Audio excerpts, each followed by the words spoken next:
Techno Tinkers, this is Rebecca here, as kind of just a hand and a voice this time since I'm having some issues recording at home. It seems like there's kind of a lot of sound with dogs and a lot of things coming up this week, so this is going to be a little different, but I hope you'll bear with me and enjoy this tutorial. I guarantee this will be something a little different, so it should be kind of fun. Alright, let's go. Today, I'm going to go ahead and show you the basics of crocheting. So crocheting is a simple craft, usually just involving a singular hook and a bit of yarn.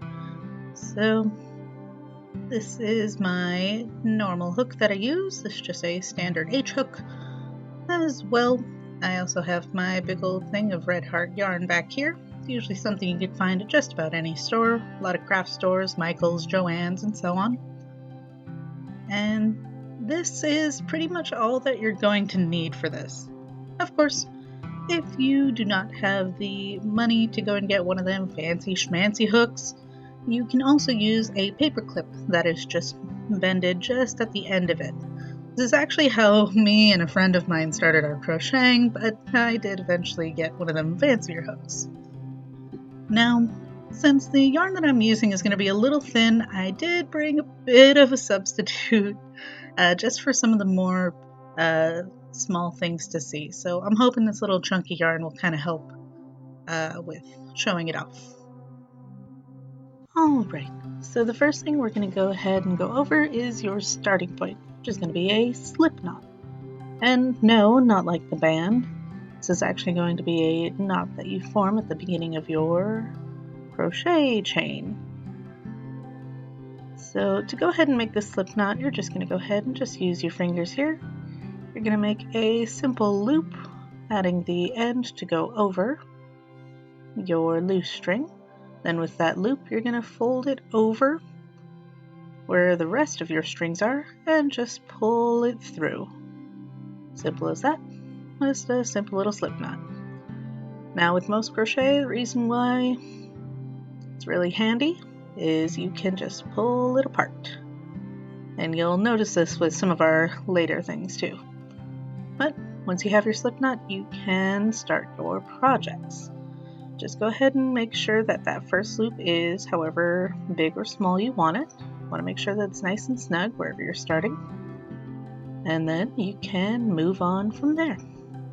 Now, in case it wasn't too clear, we're going to go ahead and do it again with the chunk yarn. So you're going to get your loose yarn here. Your end of the yarn is going to go over. Then with the loop on top, you're just going to fold it over that. And with your remaining string, you're going to pull that through the loop. And then tightens to make the knot. There we go. It's a little harder to do with the chunkier yarn.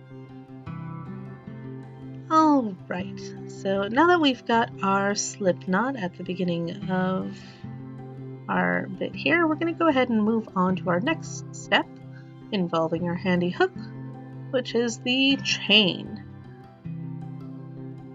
So the chain is going to be something that'll essentially start off just about every project that you have, depending on how long or short it is. And it's actually fairly simple, at least in terms of the steps, but can take a bit of practice. So you're going to go ahead and take your loose string and just loop it through that first little loop there, and that'll be your first chain. From there, you go ahead and just continue the same process until you have as long of a chain as you need for your project.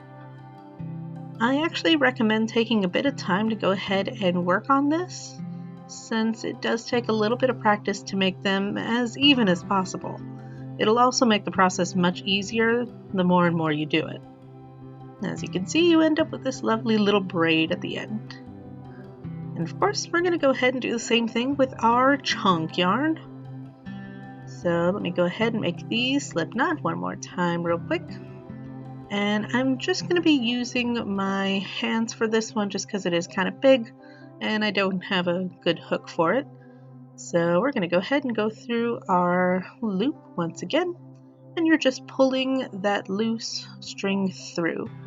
Now, keeping in mind that as I am going through, you are not pulling out your hook at all, so you are going to twist the yarn with it, and that's going to make that lovely little braid that turns into your chain. So I'm just going to go ahead and continue on here, making that nice little braid. There it is. All right, so now that you have your starting chain or your starting project, I'm going to go ahead and move on to the crochet part of crocheting. So we're going to go ahead and start with a single crochet.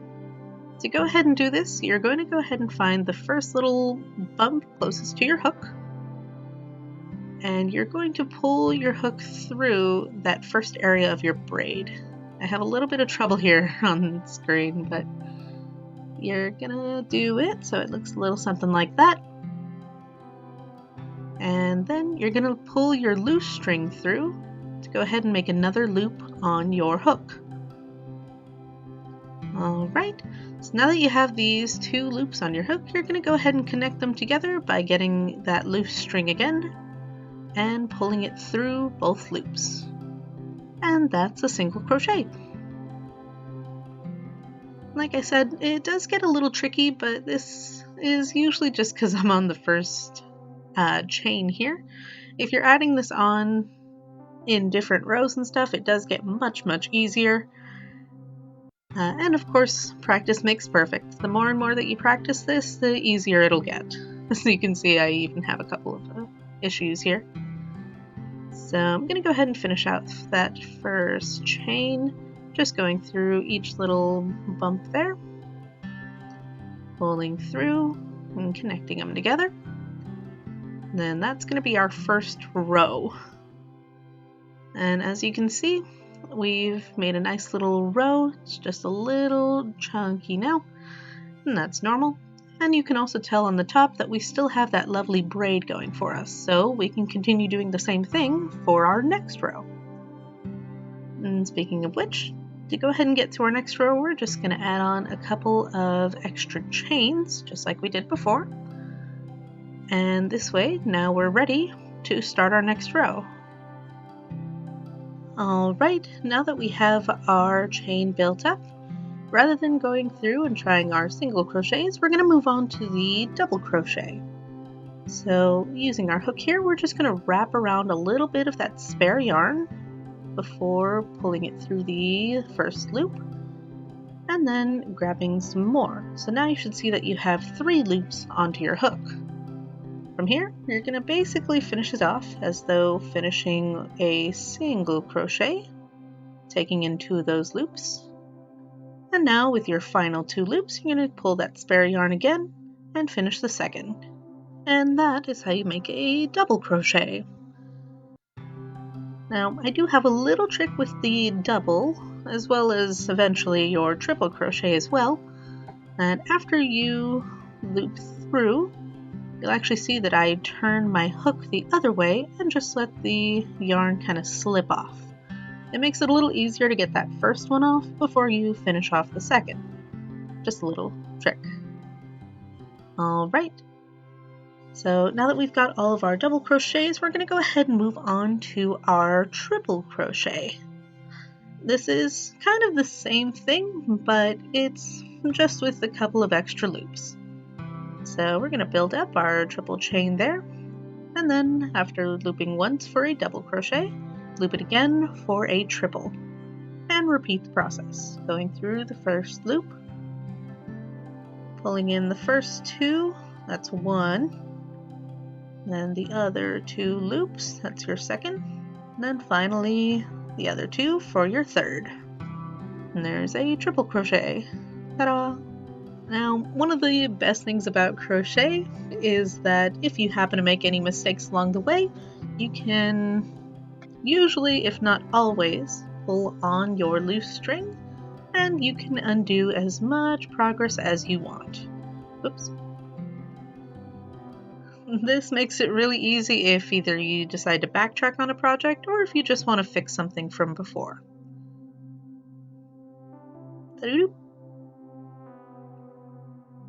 Alright, So now that we've gotten through the slipknot and chain, I'm actually going to show you another way to start off your projects, more for circles and projects like that. So rather than going through your normal slipknot with the end bit being at the front, you're actually going to fold it to the back instead. From here, you're going to go ahead and hang on to that little area there, and you're going to focus on your circle, as this is actually a method called the magic circle. So with your hook, you're going to go ahead and make it as though it's just a quick chain, and then follow through with single crochets to as many as you need for your project. In this case, I did just about 6. Or I believe I did 6. Doop doo doo. There we go. So now with the loose thread you have here, I'm just going to give that a nice tug, and that's going to bring it all together into a nice little circle. Okay, moving on, we're going to go ahead and talk about increases. So say you're working on your circular pattern here and you're making something like a plush. So you're going to need to make it round out. As such, you're going to need to increase the size of your rows.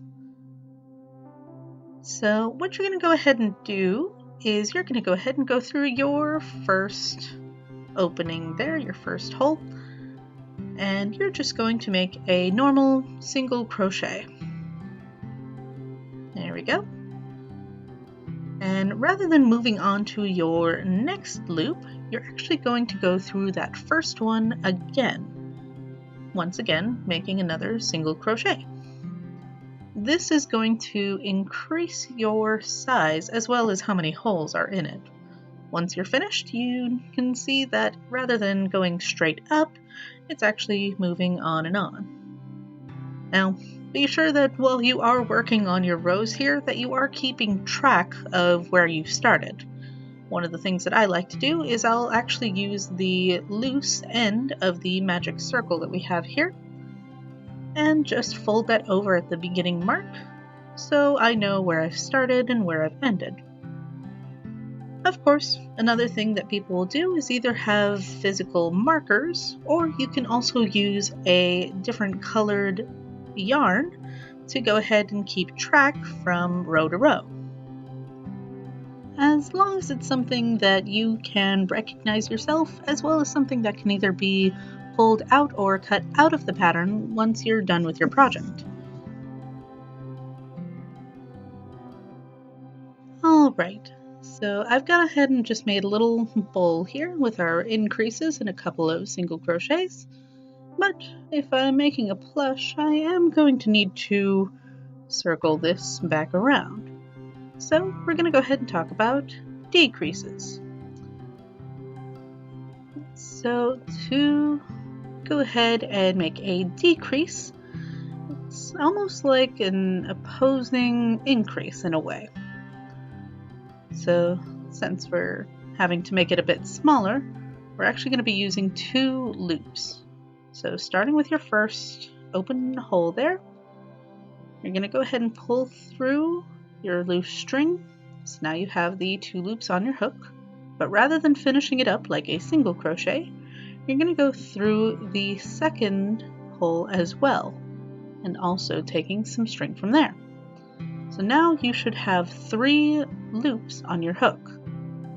Then to finally finish it up, you're going to pull your loose string through all 3 loops.